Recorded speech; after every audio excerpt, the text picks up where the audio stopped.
दोस्तों, अक्सर हमें यह लगता है कि पुण्य कर्म करने वालों को स्वर्ग की प्राप्ति होती है, लेकिन असल में स्वर्ग का असली हकदार कौन है और ऐसा कौन सा पाप है जो करने पर मनुष्य को नरक जाने से कोई नहीं रोक सकता। आज हम आपको एक प्राचीन कहानी के माध्यम से बताने का प्रयास करेंगे कि पूजा पाठ, दान धर्म और विभिन्न प्रकार के लाखों पुण्य कर्म करने के बावजूद भी कुछ लोग नरक में क्यों जाते हैं। साथ ही अत्यधिक घोर पाप करने के बावजूद भी कुछ मनुष्यों को स्वर्ग की प्राप्ति किस विशेष पुण्य के कारण होती है। ऐसा कौन सा पुण्य है जो मनुष्य के लाखों पापों का नाश कर सकता है और ऐसा कौन सा पाप है जो उसके सारे पुण्यों को नष्ट कर डालता है। तो दोस्तों, बिना किसी देरी के चलिए इस रोचक कहानी के माध्यम से इन सवालों के उत्तर जानते हैं। नमस्कार दोस्तों, हमारे YouTube चैनल में आपका दिल से स्वागत है। एक समय की बात है, एक गांव में एक आदमी रहता था जिसे हमेशा चिंता सताती रहती थी कि उसने अपने जीवन में कौन से बुरे कर्म किए होंगे जो उसे इतना कष्ट भुगतना पड़ रहा है। वह अपने रोजमर्रा के जीवन से बेहद परेशान था। एक दिन वह दुखी होकर एक पेड़ के नीचे बैठा था। तभी उसका एक मित्र वहां आया और उससे उसकी उदासी का कारण पूछा। वह आदमी अपने मित्र को अपनी सारी परेशानियां सुनाता है। तब उसका मित्र कहता है, भाई तुम चिंता मत करो, गांव से कुछ दूर एक महात्मा अपने आश्रम में रहते हैं। जो भी उनके पास जाता है उसकी समस्या दूर हो जाती है। यह सुनकर वह आदमी कहता है, अगर ऐसा है तो मैं आज ही उनके पास जाऊंगा। फिर वह आदमी महात्मा से मिलने के लिए निकल पड़ता है। गांव से कुछ दूर चलने के बाद उसे एक आश्रम दिखता है। वह आश्रम में जाकर महात्मा को प्रणाम करता है और अपनी सारी समस्या उन्हें बताता है। हे देवर्षि महाराज, कुछ मनुष्य पाप करने के बावजूद स्वर्ग में क्यों जाते हैं और कुछ मनुष्य पुण्य करने के बावजूद भी नरक में क्यों जाते हैं। ऐसा कौन सा पाप है जो सभी पुण्यों को नष्ट कर डालता है और ऐसा कौन सा पुण्य है जो समस्त पापों को भस्म कर देता है। महात्मा मुस्कुराते हुए कहते हैं, बेटे, आज तुमने संसार के कल्याण हेतु बहुत ही महत्वपूर्ण प्रश्न किया है। इस संदर्भ में आज मैं तुम्हें एक प्राचीन कहानी सुनाऊंगा जिसे सुनकर तुम्हें तुम्हारे सभी प्रश्नों के उत्तर मिल जाएंगे। इसलिए इस कहानी को ध्यान से सुनना। वह आदमी कहता है, हे महात्मा, आपके मुख से इस कहानी को सुनना मेरा सौभाग्य है। मैं इस कहानी को ध्यान से सुनूंगा और इसका प्रचार करूंगा। शायद इससे मेरे जीवन में कुछ परिवर्तन आ सके। महात्मा कहते हैं, बेटे, यह पूर्व काल की बात है। मध्य देश के एक नगर में एक ही समय पर 4 व्यक्तियों की मृत्यु हो गई। ये सभी अलग अलग प्रदेशों से थे और उनके विचार भी भिन्न भिन्न थे। केवल संयोगवश उनका अंत एक ही समय पर हुआ था। यम के 2 दूत उन चारों को लेने के लिए आए। मरने वालों में एक राजा था, दूसरा एक धनी व्यापारी, तीसरा एक पूजा पाठ करने वाला पंडित और चौथा एक गरीब मजदूर था जो दिन भर मेहनत कर अपने परिवार का पालन पोषण करता था। इन सभी की मृत्यु के पश्चात वे यमलोक पहुंच गए। यमलोक में पहुंचने पर वहां का दृश्य देखकर वे सभी भयभीत हो गए। उनके शरीर का हर अंग कांपने लगा। यमलोक में विशाल काय यमराज सुवर्ण से बने सिंहासन पर विराजमान थे। उनके पास चित्रगुप्त बैठे होते हैं जिनके पास सभी प्राणियों का लेखा जोखा रखा हुआ होता है। यम के दूत आत्माओं को आगे धकेल रहे होते हैं। कुछ मनुष्य जोर जोर से विलाप कर रहे होते हैं जबकि कुछ अत्यंत प्रसन्न होकर चल रहे होते हैं। स्वर्ग के द्वार से सुंदर प्रकाश दिखाई दे रहा होता है, वहीं नरक के द्वार से धधकती हुई अग्नि की ज्वालाएं निकल रही होती हैं। इस भयानक दृश्य को देखकर वे चारों एक दूसरे से बात करने लगते हैं और अपने अपने पापों के बारे में चर्चा करते हैं। उन चारों ने अपने जीवन में बहुत से पाप कर्म किए होते हैं और सभी को यह आभास हो जाता है कि अब वे नरक में जाने वाले हैं। जब यमदूत उन चारों आत्माओं को लेकर यमराज की सभा में पहुंचे तो वे उनके सामने जाकर खड़े हो गए। चारों आत्माएं सोच रही थीं कि कौन स्वर्ग में जाएगा और कौन नरक में जाएगा। यमराज अपने आसन पर विराजमान नहीं हुए थे। इससे पहले ही चारों आपस में बातचीत करते हुए स्वयं को स्वर्ग का हकदार मानने लगे। सबसे पहले राजा बोल पड़ा, देखो, मुझे तो धर्मराज पक्का स्वर्ग में ही भेजेंगे।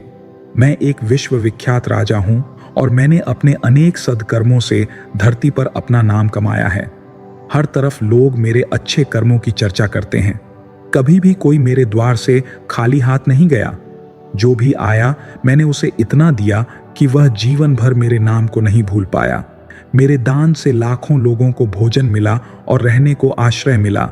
इसलिए मेरे कर्मों को देखते हुए धर्मराज मुझे स्वर्ग में ही भेजेंगे। राजा की बात सुनकर धनी व्यापारी हंस पड़ा और बोला, तुम तीनों तो इतने बड़े पापी हो कि तुम्हें नरक में ही जाना पड़ेगा। तुम्हारे द्वारा किए गए घोर पापों के कारण यमराज तुम्हें कभी माफ नहीं करेंगे। यहां पर मैं अकेला सबसे अधिक पुण्यवान हूं। मैंने अपने जीवन में बहुत पूजा पाठ किया है, ब्राह्मणों को दान और दक्षिणा दी है और मृत्यु से पूर्व गाय का दान भी किया है। अब मेरे सभी पुत्र और पौत्र मेरी आत्मा की मुक्ति के लिए बड़े कार्यक्रम का आयोजन कर रहे हैं। वे मेरे लिए श्राद्ध, दान, तर्पण और यज्ञ कर रहे हैं। मैंने जीवन भर देव पूजा की, मंदिर जाता था और द्वार पर आए अतिथियों को भोजन कराता था। इसीलिए मुझे पूरा विश्वास है कि यमराज मुझे नरक में नहीं डालेंगे और मुझे मोक्ष की प्राप्ति निश्चित ही होगी।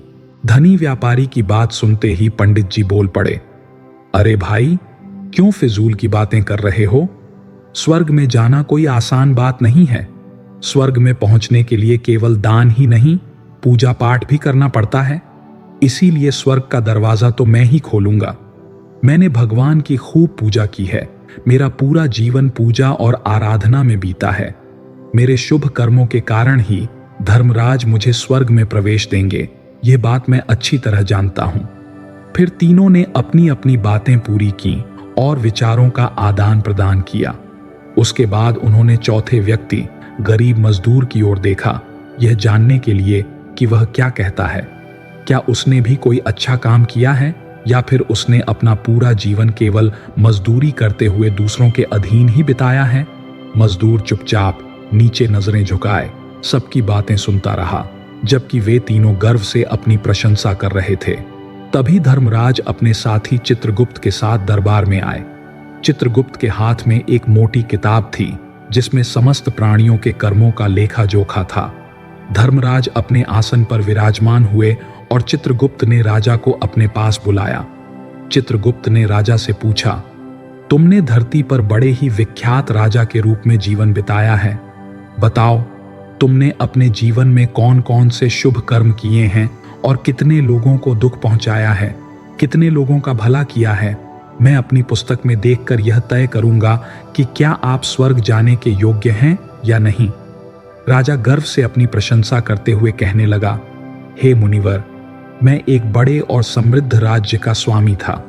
मेरा राज्य खुशहाल था और यहाँ गरीब लोगों की संख्या बहुत कम थी। मेरी छत्र छाया में सभी लोग आनंद पूर्वक जीवन यापन कर रहे थे। मैंने अपने राज्य के लोगों को किसी चीज की कमी नहीं होने दी। हर भूखे को भोजन मिला और लाखों की धनराशि दान में दी जाती थी। प्रजा मुझसे बहुत खुश रहती थी। यही मेरे जीवन के अच्छे कर्म हैं। राजा की बात सुनकर चित्रगुप्त ने अपनी पुस्तक उठाई और उसमें जांच करने लगे। पुस्तक देखकर चित्रगुप्त ने राजा को बताया, तुम्हारे द्वारा की गई बातें सही हैं। तुमने अपनी प्रजा को बहुत सुख दिया है, लेकिन इसके साथ साथ तुमने एक बहुत बड़ा अपराध भी किया है। चित्रगुप्त ने राजा से कहा, तुम्हारे राज्य की सीमा बढ़ाने के लिए जो युद्ध लड़े गए, उनमें हजारों सैनिकों ने अपनी जान गंवाई। उनकी मृत्यु का कारण तुम हो। उनके परिवारों को अनाथ करने, उनकी स्त्रियों को विधवा बनाने और उनकी मां की गोद को सूना करने वाले तुम हो। तुमने अपने ही सैनिकों के हजारों परिवारों को हमेशा दुख पहुंचाया है। युद्ध लड़कर राज्य बढ़ाने से बेहतर होता कि तुम पड़ोसी देशों से मित्रता करके उनके साथ व्यापार बढ़ाते। तुम्हारा राज्य फिर भी समृद्ध और संपन्न रहता। तुमने अपनी प्रजा को नहीं बल्कि सैनिकों को दुखी किया है, इसलिए तुम स्वर्ग के योग्य नहीं हो। यह सुनकर राजा चुपचाप पीछे हट गया। फिर चित्रगुप्त ने व्यापारी से पूछा, तुमने धरती पर कौन कौन से अच्छे कर्म किए हैं? व्यापारी ने उत्तर दिया, हे भगवान, मैंने धरती पर जितना धन कमाया उसका आधा भाग अच्छे कामों में लगाया। लाखों लोगों को भोजन कराया, कई आश्रमों को दान दिया, कई बेघर लोगों को अपने घर दिए, कई शहरों में मंदिरों का निर्माण कराया, धर्मशालाएं बनवाई और हर तीर्थ में भंडारे करवाए। यही मेरे जीवन के अच्छे कर्म हैं। व्यापारी की बात सुनकर चित्रगुप्त ने अपनी पुस्तक खोली, जिसमें उसके जीवन के सभी अच्छे और बुरे कर्म दर्ज थे। यमराज ने कहा, अरे दुष्ट, तुमने जो पाप किए हैं वे इन चारों के पापों के मुकाबले कुछ भी नहीं हैं। तुम्हारे एक पाप के कारण तुम्हारा पूरा पुण्य फल नष्ट हो गया है। यदि तुमने यह पाप नहीं किया होता तो तुम स्वर्ग में जा सकते थे, लेकिन तुमने जानबूझकर यह पाप किया है, इसलिए तुम्हें नरक में जाना पड़ेगा। व्यापारी ने कहा, हे धर्मराज, इन चारों ने जो पुण्य किए हैं वही मैंने भी किए हैं, बल्कि उनसे अधिक। फिर भी मैंने ऐसा कौन सा पाप किया है जिसके कारण मुझे नरक में भेजा जा रहा है? यमराज ने कहा, हे व्यापारी, याद करो, तुमने उस अबला विधवा नारी पर झूठे आरोप लगाए थे कि उसने तुम्हारे घर पर चोरी की है। इसके साथ ही तुमने उसे दुष्ट और वेश्या कहकर उसके चरित्र की निंदा की थी। राजा ने तुम्हारी बातों को सत्य मानते हुए उस विधवा को मृत्यु दंड दे दिया था। मनुष्य हत्या, चोरी, मदिरापान जैसे घोर पापों से भी प्रायश्चित करके मुक्त हो सकता है, लेकिन दूसरों पर झूठे आरोप लगाने पर कोई प्रायश्चित नहीं है। जो व्यक्ति जानबूझकर दूसरों पर झूठे आरोप लगाता है और उनके दोषों को बढ़ा चढ़ाकर बताता है, वह सबसे बड़ा पापी है। उसके द्वारा किए गए सभी पुण्य इस प्रकार नष्ट हो जाते हैं। यमराज ने कहा, इसलिए तुमने जितने भी पुण्य किए हैं वे सभी एक ही पाप के कारण नष्ट हो गए हैं। तुमने धरती पर जो दान और धर्म किया वह उस पैसे से था जिसे कमाने के लिए तुमने बहुत झूठ बोला, ठगी की और कई चीजों में मिलावट की। तुमने नकली चीजों को असली के दाम पर बेचा और कई व्यापारियों को नुकसान पहुंचाया। तुम्हारे इन कर्मों के कारण अनजाने में कई लोग बीमार होकर मरे, आत्महत्या की और उनकी मेहनत की कमाई तुम्हारे पास चली गई। उन सब की बद्दुआ तुम्हारे साथ है। तुमने जो भी अच्छा काम किया वह सब कर्म शून्य हो गया है, इसलिए तुम्हारे पास कोई अच्छे कर्म नहीं है और तुम स्वर्ग के योग्य नहीं हो। चित्रगुप्त की बात सुनकर व्यापारी भी उदास होकर पीछे हट गया। फिर चित्रगुप्त ने पंडित जी को आगे बुलाया और पूछा, तुमने अपने जीवन में कौन से अच्छे कर्म किए हैं? पंडित जी ने उत्तर दिया, हे मुनिवर, मेरा पुण्य यह है कि मैंने हजारों लोगों को ज्ञान दिया, हजारों यज्ञों का अनुष्ठान कराया, कई घरों में पूजा पाठ करवाया और दिन रात ईश्वर का जप और तप किया।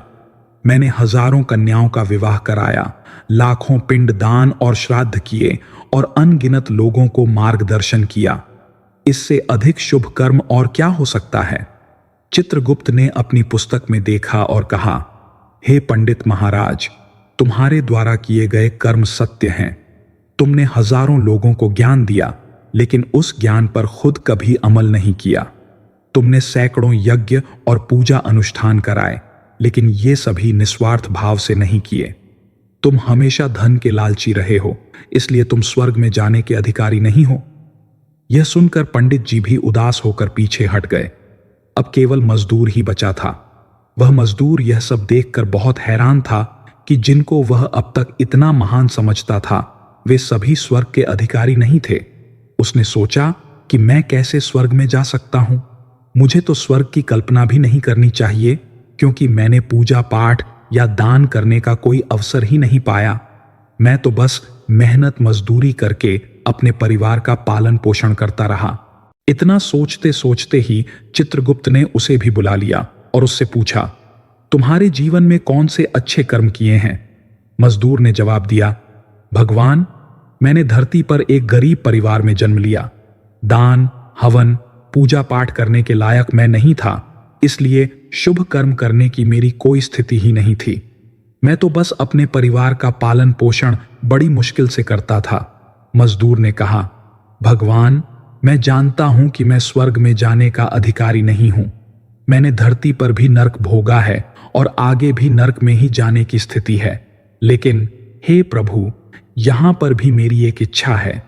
मैं स्वर्ग में तो नहीं जा पाऊंगा, लेकिन मैं एक बार स्वर्ग को अपनी आंखों से देखना चाहता हूं। इससे अधिक मेरी कोई इच्छा नहीं है। मैंने ऐसा कोई कर्म नहीं किया है जो मुझे कुछ समय के लिए ही सही स्वर्ग में पहुंचा सके। मजदूरी के बाद लोगों की सेवा के लिए मेरे पास समय नहीं बचता था।